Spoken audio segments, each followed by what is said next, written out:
News, the news web leader, your exposure to the world.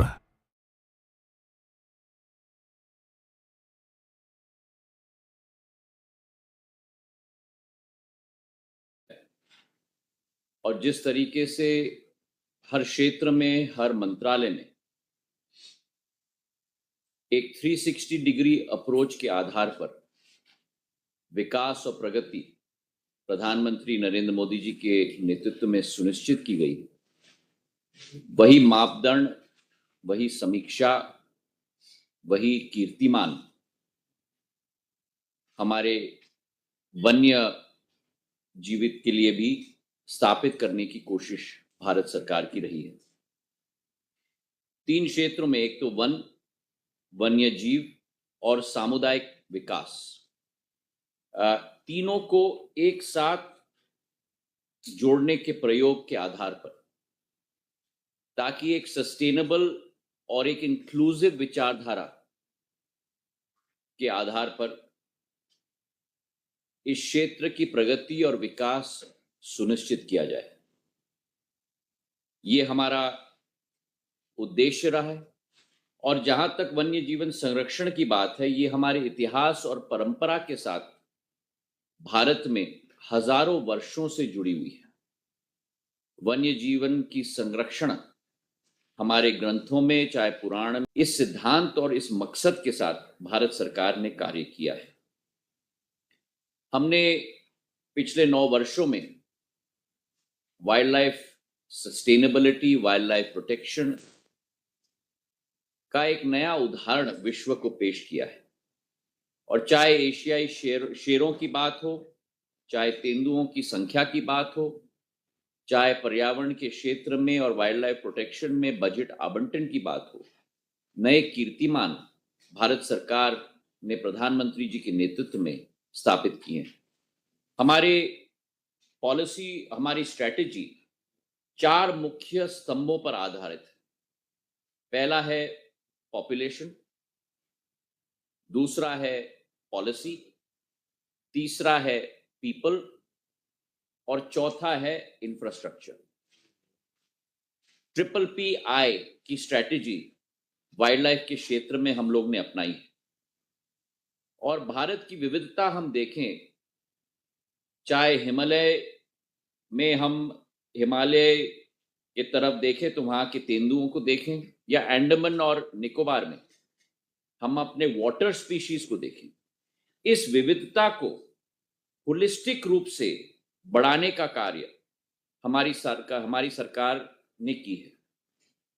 कुछ उदाहरण आपके समक्ष मैं रखना चाहता हूं कि अगर बाघ संरक्षण की हम बात करें तो आज भारत एक लीडर के रूप में विश्व स्तर पे उभरा है। 2014 में जहां देश के अंदर 2226 बाघ होते, 1000 भी पार कर चुका है। और हाथियों की संख्या में भी वृद्धि हुई है, जहां 2007 में करीब 27,000 हाथी पूरे देश के उत्तर से दक्षिण तक और पूर्व से पश्चिम तक रहते थे। आज वो संख्या 32,000 से भी आगे बढ़ चुकी है। तेंदुओं की संख्या में भी बढ़ोतरी हुई है, 60% बढ़ के आज 2020 में 12,852 तेंदुओं की आबादी आज हो चुकी है। दूसरा हमारा जो पिलर है, जिसके आधार पे ये नतीजा हम लोग आबादी की संख्या में ला पाए हैं, वो है हमारा पॉलिसी का पिलर। और उस पॉलिसी के पिलर में जो हमारी नीति से सिद्धि की सोच और विचारधारा रही है। 70 वर्ष के बाद, आजादी के 75 वर्ष पे, आजादी के अमृत महोत्सव में, और भारत में 70 वर्ष बाद दोबारा रीइंट्रोडक्शन चीता का संभव हो पाया है प्रधानमंत्री जी के नेतृत्व में। नामीबिया के साथ हम लोग की समझौते के आधार पर पहले किश्त में 8 चीते नामीबिया से सफलतापूर्वक भारत तक ट्रांसपोर्ट किए गए। और मेरे मध्य प्रदेश में जो पुराना अभयारण्य रहा है कूनो पालपुर का, उस कूनो पालपुर में ये 8 के 8 चीतों को हम लोग ने सफलतापूर्वक पर्यावरण मंत्रालय ने प्रधानमंत्री जी के नेतृत्व में, उनकी समीक्षा में, उनके संरक्षण में, उनके संकल्प के आधार पर सफलतापूर्वक हम लोग ने स्थापित कर दिया। पहले वे इंक्लोजर्स में थे, छोटे इंक्लोजर से उनको बड़े इंक्लोजर में आज रखा गया है और ये केवल महज शुरुआत है। अगले चरण में 14 से 16 चीते और हम लोग इस इकोसिस्टम में इंट्रोड्यूस करेंगे ताकि इनकी संख्या भी उस कूनो पालपुर क्षेत्र में बढ़ पाए। दूसरा कदम जो उठाया है कि गिद्धों की संरक्षण के लिए भी action plan for vulture conservation 2020 से 2025 तक का क्रियान्वयन किया है, क्योंकि गिद्ध भी पर्यावरण के रूप में केवल वन जीव के रूप में नहीं, लेकिन पर्यावरण के रूप में उस चेन की एक महत्वपूर्ण अंग होती है। लाइफ साइकिल ऑफ नेचर में भी एक महत्वपूर्ण अंग होती है। और बीच में बड़ी चिंता हो गई थी क्योंकि भारत में गिद्ध की आबादी पूर्ण रूप से गिर रही थी और इस एक्शन प्लान के आधार पर हर राज्य में एक सेफ जोन गिद्धों की संरक्षण के लिए हम लोग ने रेखांकित किया है। पर्यटन और वन्यजीव दोनों एक ही सिक्के के दो पहलू हैं। पर्यटन के आधार पर एक रिश्ता मानव जाति के बीच में और वन्यजीव के बीच में एक सुगम सफलतापूर्वक संबंध स्थापित किया जाता है और इसके लिए एक guideline for sustainable eco tourism forest और वाइल्ड लाइफ एरियाज में हम लोग ने 2021 में स्थापित किया है, जिसके आधार पर इको टूरिज्म की कॉन्सेप्ट और इससे स्थानीय आबादी के लिए, स्थानीय समुदाय के लिए, स्थानीय क्षेत्र की जनता के लिए क्या लाभ मिलेगा, रोजगार के अवसर उत्पन्न हो पाएंगे। उसी विचारधारा के साथ ये नियम हम लोग ने स्थापित किया। इसी के साथ जो हम लोगों के प्रवासी पक्षी होते हैं उनके लिए एक सेंट्रल एशियन फ्लाईवे का एक जोन और एक पॉलिसी हम लोग ने स्थापित किया ताकि प्रवासी पक्षियों का भी हम लोग संरक्षण कर पाएं। और इसी के साथ 2022 में वाइल्ड लाइफ प्रोटेक्शन एक्ट के तहत संशोधन भी हमने लाए हैं ताकि साइटस के प्रावधानों को भी हम लोग शामिल करें। साइटस एक इंटरनेशनल सर्टिफिकेशन होता है, उसके प्रावधान को हम लोग स्थापित करके वन्य जीव का संरक्षण भी हम लोग कर पाए। तीसरा स्तंभ जो मैंने बोला वो है पीपल, जनता। मानव और वन्य जीव के बीच में एक सुगमता का रिश्ता, एक लाभ का रिश्ता दोनों पक्षों के लिए और एक सह अस्तित्व का कोएग्जिस्टेंस का रिश्ता दोनों के बीच में स्थापित करना ये अति महत्वपूर्ण है। और इसकी शुरुआत आपने अपने आप देखा होगा।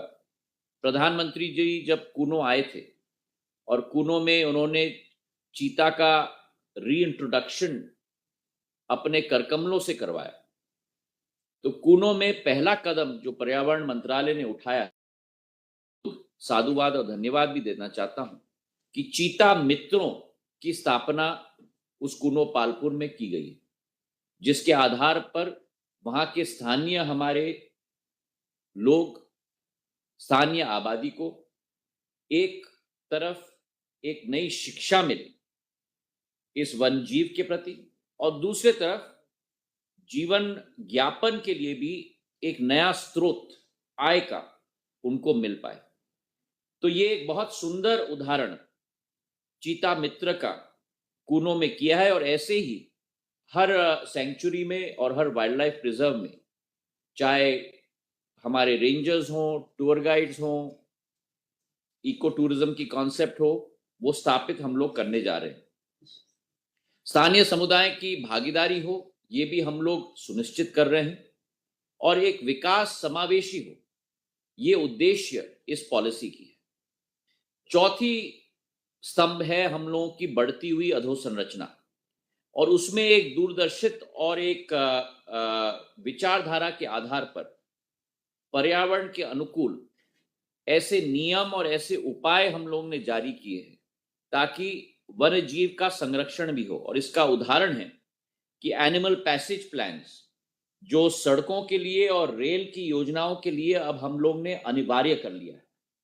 तो विकास हो, प्रगति हो, कनेक्टिविटी हो, लेकिन उस विकास के साथ, उस प्रगति के साथ, उस कनेक्टिविटी के साथ वन्य जीव के लिए भी एक सुरक्षित वातावरण तय हो पाए। वन्य जीव के लिए सबसे महत्वपूर्ण है कि उनके कॉरिडोर्स यथावत रहे, माइग्रेशन कॉरिडोर्स, रिप्रोडक्शन कॉरिडोर्स, और इसके लिए वो एनिमल पैसेज प्लान्स बहुत ही महत्वपूर्ण है जब विकास और प्रगति की योजनाएं नई नई बन पाए। इसी के साथ संरक्षित क्षेत्र, प्रोटेक्टेड एरियाज में भी वृद्धि हमने लाई है। 2014 में 745 ऐसे क्षेत्र थे जो प्रोटेक्टेड एरियाज थे। दिसंबर 22 तक इसे करीब करीब 985 प्रोटेक्टेड एरियाज तक हम लोग ने बढ़ाया है। मतलब करीब करीब 30 से 35% वृद्धि प्रोटेक्टेड एरियाज में हम ला पाए। और इसी के साथ वन और वृक्ष कवरेज भी भारत में करीब करीब 16,000 वर्ग किलोमीटर की बढ़ोतरी वन और वृक्ष कवरेज में पूरे भारत में संभव हो पाई है। तो हमारी सोच और विचारधारा वन्यजीव संरक्षण के भविष्य के लिए है। और इसी के साथ एक परंपरा जो भारत की एक लंबी परंपरा और संस्कृति रही है, उस संस्कृति को आगे बढ़ाने की सोच और विचारधारा के साथ प्रधानमंत्री जी की यही सोच है कि इस पर हम सबको जुड़ना होगा। जब हम कहते हैं कि सबका साथ, सबका विकास, सबका विश्वास, और उसमें जोड़ते हैं सबका प्रयास, तो ये अकेले केंद्र सरकार हो या राज्य सरकार हो या निजी क्षेत्र हो, अकेले नहीं, इसमें संयुक्त प्रयास पूरे भारतवर्ष की जनता की हो, यही हमारी कल्पना है और यही हमारा विचार है। और ये संकेत और ये लक्ष्य स्थापित हमें करना होगा कि India remains home to the richness of India's wild life and India's diversity. Thank you. Thank you, sir. We'll take questions, but please restrict to the subject. Good morning. My name is Yeshi Seri. I write for the Indian Express. I'd like to know how have you come into your domain from civil aviation to wildlife conservation. Sorry. Just, First of all, it is the direction and effort of our government. And as you are aware, the Prime Minister is extremely insistent that the approach of government should always be a whole of government approach.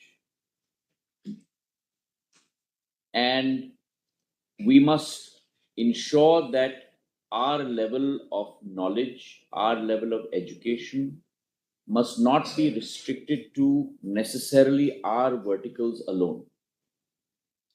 And therefore, this cross-pollination, this exchange of knowledge, exchange of information between different ministries, different ministers, is extremely important to understand the richness and determination of purpose of the Prime Minister's sankalp towards bringing about a wholesome development of India. Also, let me add on a personal note, this is an area which has been a very important part of our emotional fabric for me and my family for many generations. My father was very, very closely involved in wildlife conservation. I've been a wildlife enthusiast from a very, very young age.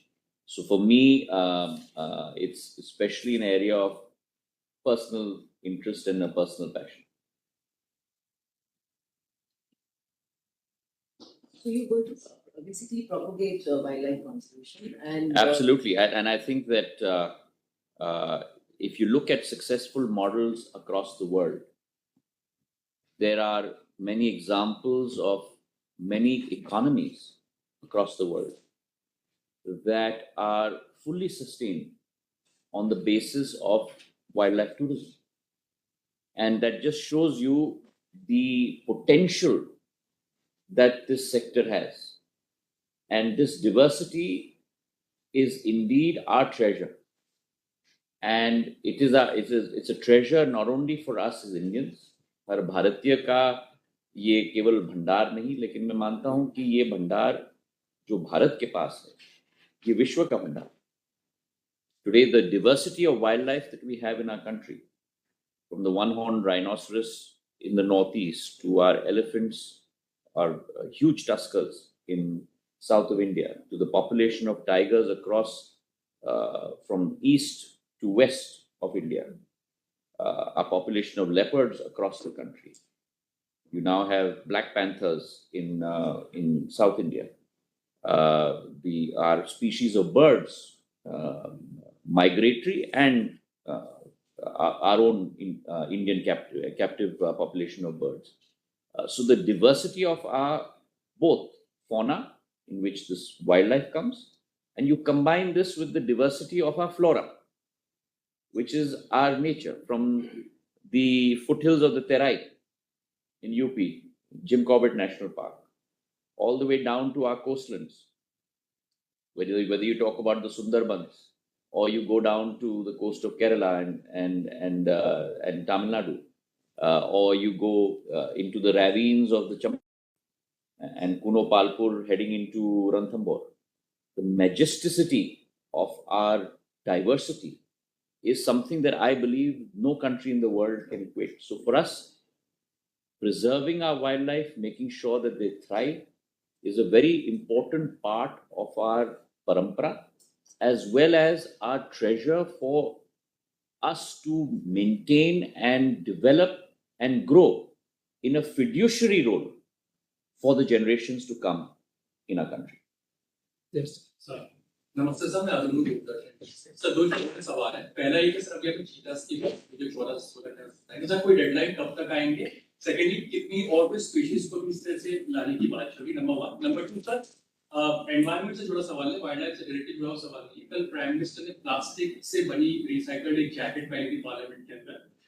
क्या intent है government का, prime minister का sense के लिए? आप कैसे देखते हैं इस मूव को एनवायरनमेंट के लिहाज से? आगे जाकर कैसे? दोनों आपके बहुत दुरुस्त और बहुत ही महत्वपूर्ण प्रश्न है वर्तमान के वातावरण में.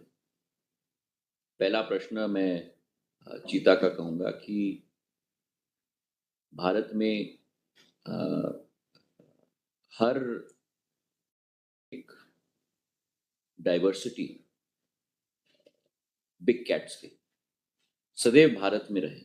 अगर इतिहास के पन्नों को आप पलटो 500 साल पहले, 1000 साल पहले, ये डाइवर्सिटी सदैव भारत में रही.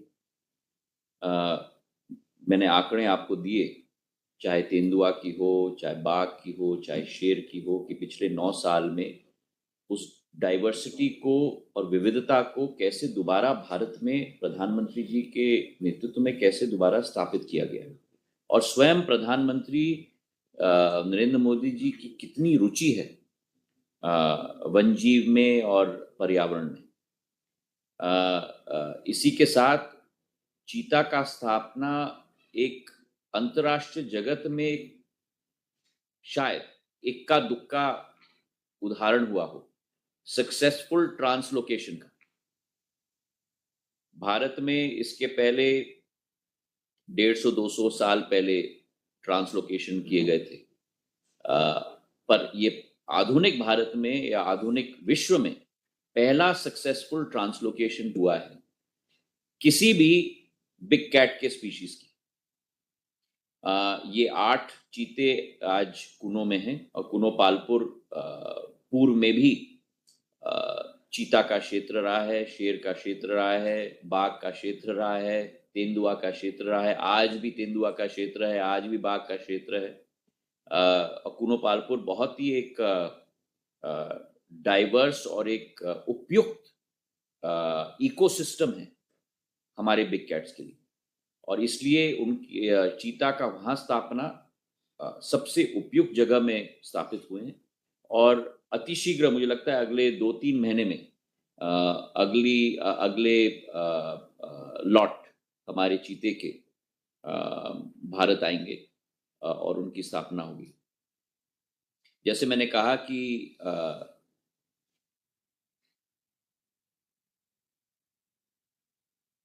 डायरेक्ट रूट में ये क्षेत्र शायद हमारे जीडीपी में काउंट नहीं होता, पर भावनात्मक रूप में भारत की संस्कृति और भारत की परंपरा के दृष्टिकोण से ये क्षेत्र अति महत्वपूर्ण नहीं, अति महत्वपूर्ण है भारत की विविधता के लिए। और जैसे मैंने कहा कि शायद केवल 2 कॉन्टिनेंट्स हैं पूरे विश्व में जिनके पास इतनी विविधता है हमारे वाइल्ड लाइफ की डाइवर्सिटी की। शायद अफ्रीका और इंडिया, केवल ये दोनों कॉन्टिनेंट्स पूरे विश्व में हैं जिनके पास इतनी डाइवर्सिटी है जिसका पूर्ण विवरण मैंने आपको अभी इस प्रेस कॉन्फ्रेंस के द्वारा आपको दिया। आपका दूसरा प्रश्न है और वो भी बहुत महत्वपूर्ण है और इसी के साथ जुड़ा हुआ। लोग सोचते हैं कि रिसाइक्लिंग और ये सब आधुनिक युग की बात है, प्रोडक्शन की बात है। मेरी जो एक जिम्मेदारी है स्टील के सेक्टर में भी ग्रीन स्टील का उपयोग हम लोग करने की कोशिश कर रहे हैं, सर्कुलर इकोनॉमी की उपयोग करने की कोशिश कर रहे हैं, स्क्रैप का इस्तेमाल हम लोग करने की कोशिश कर रहे हैं। पर ये मैं आपको बताऊं पूर्ण रूप से पर्यावरण, और पर्यावरण के साथ तो मतलब हमारे वाइल्ड लाइफ की डाइवर्सिटी के साथ भी जुड़ा हुआ है। विश्व में अब लीनियर इकोनॉमी के लिए कोई जगह नहीं। क्या है लीनियर इकोनॉमी? लीनियर इकोनॉमी है कि प्रकृति मां से आप लो, बनाओ और फेंको, दोबारा लो, बनाओ और फेंको। It's called the take, make and dispose model. इसके लिए अब विश्व में कोई जगह नहीं। प्रकृति ने हमको, मनुष्य और मानव जाति को सब कुछ दिया है और प्रकृति का संरक्षण करना भी, जैसे मैंने आपको अभी कहा इनके प्रश्न के उत्तर में, हमारी फिड्यूशरी रिस्पॉन्सिबिलिटी है इस पीढ़ी के रूप में कि आने वाले पीढ़ियों के लिए भी पृथ्वी मां को हम उसी स्थिति में छोड़ें या उससे बेहतर स्थिति में छोड़ें जिस स्थिति में हमें मिली थी। तो ये रिसाइकलिंग उसका एक बहुत महत्वपूर्ण भाग है। And there is no space now for take, make and dispose linear model. You have to follow the 6R model of recycle, reuse, remake, re-engineer, and reproduce. That's the model that one has to follow.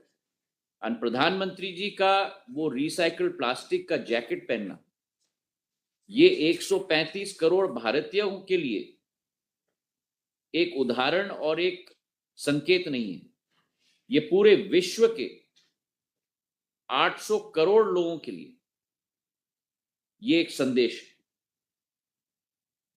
कि विश्व के सबसे बड़े प्रजातंत्र का नेता recycled plastic का jacket पहन रहा है।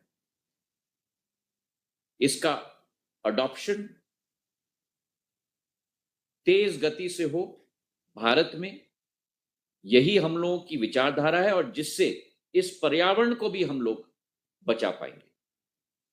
और मेरा आपके द्वारा हमारे सभी दर्शकों को भी विनम्र पूर्वक निवेदन कि जब हम लोग वन्यजीवी क्षेत्र में जाएं, वाइल्ड लाइफ पार्क्स में जाएं, कई बार मैं बहुत बार गया हूं और कई बार देखने को मिलता है कि किसी ने कोई चिप्स का पैकेट फेंक दिया है तो, या प्लास्टिक का बोतल फेंक दिया है, या कुछ और टिश्यू फेंक दिया है।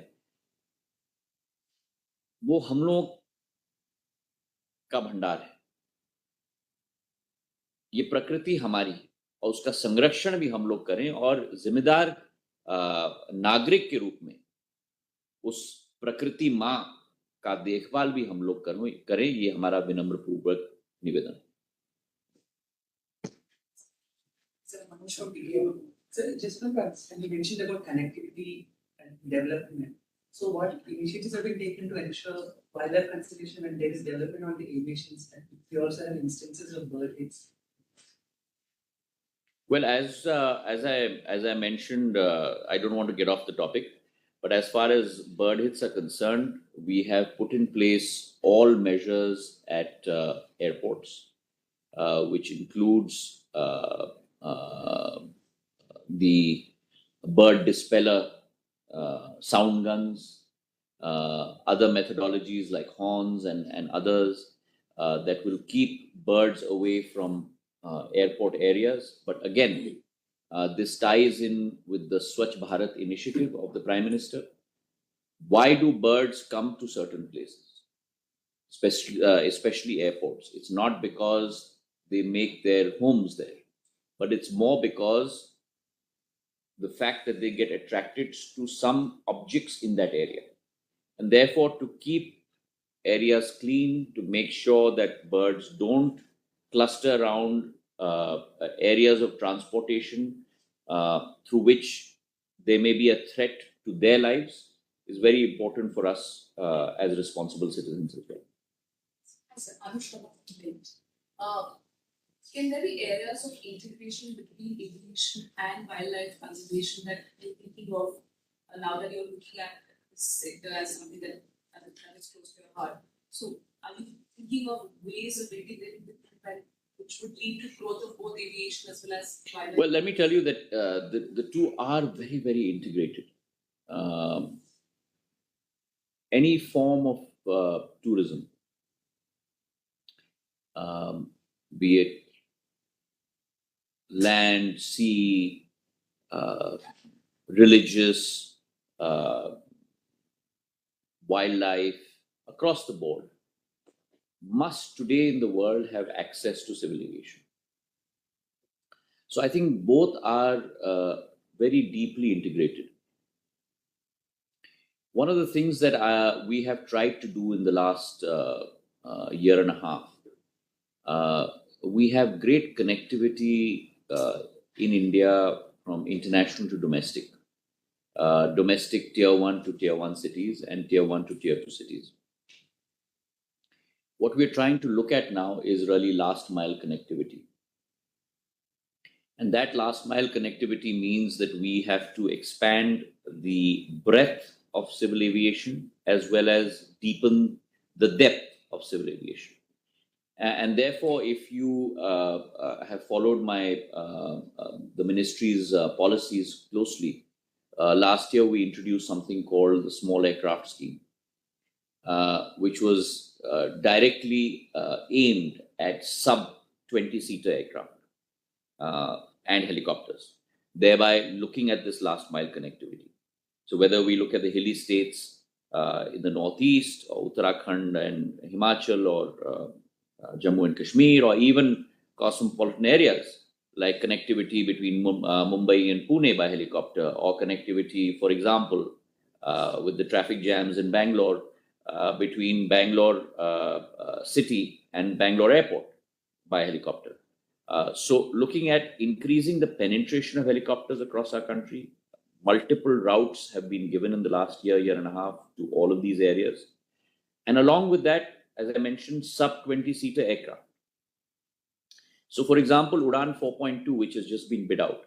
And if I remember the numbers correctly, we bid out close to 184 routes. Of those 184 routes, 16 are helicopters, 50 are seaplanes. So not only within states within India, whether it be Gujarat or Andhra Pradesh, but also Andaman and Nicobar Islands, Lakshadweep, and all of that. And close to about 118 routes are all small aircraft routes. So Cessna Grand Caravan, 9-seater, I just flagged off one route a couple of days ago between Jamshedpur and Kolkata. And therefore the proliferation of these aircraft as well. The only impediment to the growth of this sector, sub 20 sector, was the fact that fixed costs, operating costs are fixed, irrespective of the size of the aircraft. But your revenue is very limited if you have only a 9-seater aircraft. And therefore, it was not proving to be viable. So in the SAS model, small aircraft scheme model. We've introduced a third option, which is looking at even a lease option for these aircraft. And therefore, I think that with the SAS scheme, you will certainly see, hopefully, I do believe, some connectivity even to our wildlife areas. Very much like in, for example, in Africa, where connectivity right into the Hawaii Patti of the reserve is directly connected.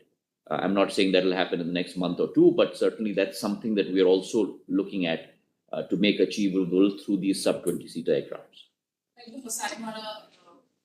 That's something that we are cogitating over, but you needed a scheme in place to make this sub-20-seater sector viable, and therefore the, if you will, the reach of this scheme will not be limited only to metros or to smaller cities, but also will extend, I certainly hope, with my passion, certainly hope to wildlife areas as well.